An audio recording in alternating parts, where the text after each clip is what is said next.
Okay, this is exercise 13, which is in chapter 10. Now, I did it to make sure I knew how to do it, and I got it. So this one is pretty simple. We're creating a balance sheet as of December 31st, 2017, which it tells us right here in the instructions. Okay, now obviously, you always want to start with your current liabilities, and then after current liabilities, you want to do your long-term liabilities. So all we have to do is take this information that we have given to us here. There's no additional information. And we want to take out all the current liabilities. Anything that is due in less than a year would be a current liability. Anything that's going to extend beyond 1 year is considered a long-term liability. So they make this very easy on us right here by telling us when things are due. I mean, well, if they're over a year. Now, I try to be a little tricky with this one right here, but not too tricky. We caught it. So it's very simple. We're going to start with, we're going to, obviously, when you're doing a balance sheet, it's as of the date that you're doing it, not a period of time. It's the date. So then we start with current liabilities. We want to enter that here. Then, so we start at the top. Very simple. Accounts payable.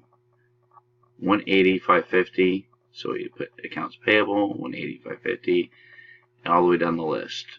Now, notes payable, the second one here in this group, due May 1st, 2018. Now, we're doing this balance sheet as of December 31st, 2017. So, May 1st is not over a year from then, so that'll be a current liability. So we're going to add that down here. Notes payable. Yeah, I wasn't sure, and then I thought about it for a while, and then I came up with an empty field at the bottom, so I added it, and good thing I did. Bonds payable. This is due in 2021, so that's certainly not going to be a current liability. We'll save that for later. Unearned rent revenue, we'll add that. That's here. The total amount's there. Discounts on bonds payable. Now, the bonds are going to be over a year, so we'll deal with that when we're dealing with the long-term liabilities. FICA taxes payable, that's here. Interest payable, that's here. Right there it is. Notes payable, due in 2019. That's well over a year from December. Well, not so far. It could be a year and a month, but it's over a year, so it's going to be a long-term liability. Income taxes payable. We're going to drop that in there. Sales taxes payable. We're going to drop that over here. And then back up here where I wasn't certain, I ended up with a blank field, so then I realized that notes payable should be added because it's within a year. So we added that 23,000 down to here. That's our total current liabilities. And we add all these up, and that number goes here. Now we're going to jump over to our long-term liabilities. So we add that into this field, and then we start at the top. What's our first long-term liability? This one, bonds payable, due in 2021. So we're going to take that total, we'll drop it in here. You know what, let me do this. So, let's see. There we go. You can see everything now. So, where is it? I lost myself here. Where are we at? Okay, long-term liabilities. We drop the bonds payable in here for the amount shown. Now, we come down here to the discounts on bonds payable. So now we're addressing the bonds payable. That's a long-term liability. So we're going to apply the discount of 47,150. So bonds payable less discounts on bonds payable right here. And then that total goes here. Alright, so we're deducting it because there's a discount on that bond payable. Now, we got to continue down this list. What's our next long-term liability? Discount, FICA taxes, interest payable, notes payable, 2019. That's our next one. So we're going to add that total of 92,000. Notes payable, 92,000 here. And we're going to, no, there's nothing else. There's no more long-term liabilities listed up here. So what we're going to do is we're going to total these up, total long-term liabilities. Very simple. We're going to add this adjusted bonds payable with the notes payable to get this total long-term liability amount. Then we're going to take that total long-term liability, add it to our total current liabilities to get this number right here. Now we know what all of our liabilities are as of December 31st, 2017, at least with the data provided anyway. Alright, and I think there's going to be another part here. This is brief exercise 1013. Looks like there's another one here, exercise 1013, part level submission, so we'll jump to that. Alright, so here's the next part of exercise 13. We have Sunland Company issuing $470,000 of bonds at 7% interest. They're 20-year bonds. And that started on, January 1st, 2017. Alright, so we're going to do a simple journal entry here to record that, record the issuance of these bonds. So we received cash of this amount, face value, $470,000. And now we are going to owe these people that bought these bonds. So they're bonds payable. Let's do this, $470,000. Let's check our work on that. Correct. Alright, so now they want us to prepare a journal entry to record the accrual of interest on December 31st, 2017. Now this all started on January 1st. That's when they issued the bonds. So we have exactly 12 months here to work with. So basically, in order to figure out what our interest is for the 12-month period, we take the total amount, 470. We multiply it by the percentage. And obviously, as we know, 7% is converted to 0.07. Like that. Times 12 divided by 12, which is 1. Anything times 1 is itself, but we'll do it anyway. 32,900. So we know we're going to debit 32,900, and we know we're going to credit 32,900. Yeah, 32,900. Now what we're going to be debiting is the interest expense.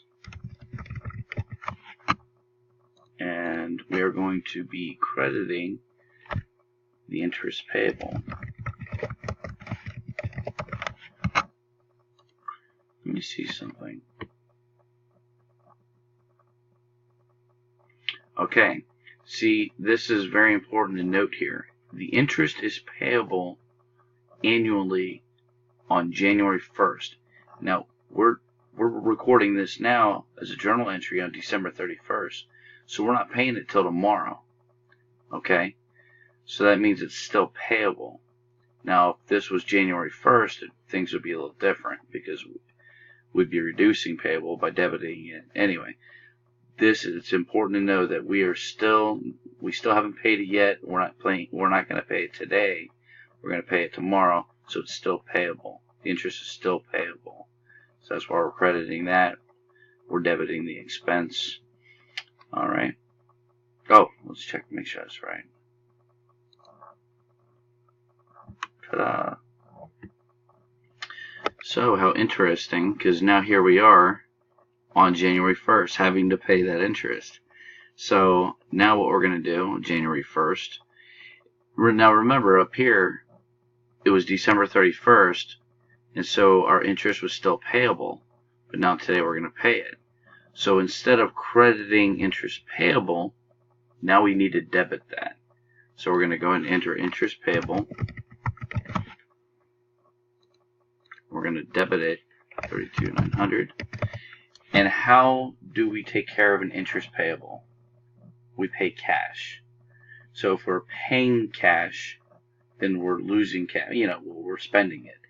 So it's not being debited; it's being credited. So we're going to credit the amount that we're paying out in interest for the bonds, which is $32,900. So now we've reduced our interest payable by the amount that we've been owing, or that we owe. So that's why we debited that liability account. And we are reducing our cash because we're paying it out to pay that. So let's check that out, see if that works. Ta-da! Alright, now here we are. Finally, at the end of this exercise. They want us to prepare the journal entry to record the redemption of the bonds at maturity. It's important to keep reading. Assuming interest for the last interest period has been paid and recorded. So, we're not calculating any more interest because the last interest payment has been made. So all we're doing here is recording the redemption of the bond at maturity. So the entire thing where we started, remember up here, was a bond payable for the face value of the bond.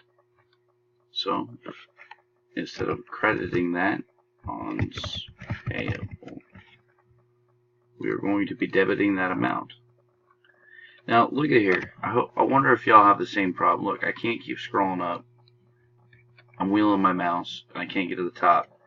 That's why I copy sometimes the question and I paste it so I can refer back to it when that starts happening to me. Happens all the time. $470,000. Okay, that's what it was. $470,000. And now, since we are removing that payable from our payables list or account, we no longer owing that. We're taking care of that right now.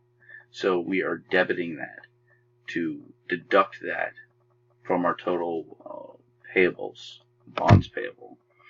And in order to remove that from our liabilities, we have to, my AC just kicked on, sorry. We have to pay cash. And if we have to pay cash, that's an asset that's being deducted, the asset of cash.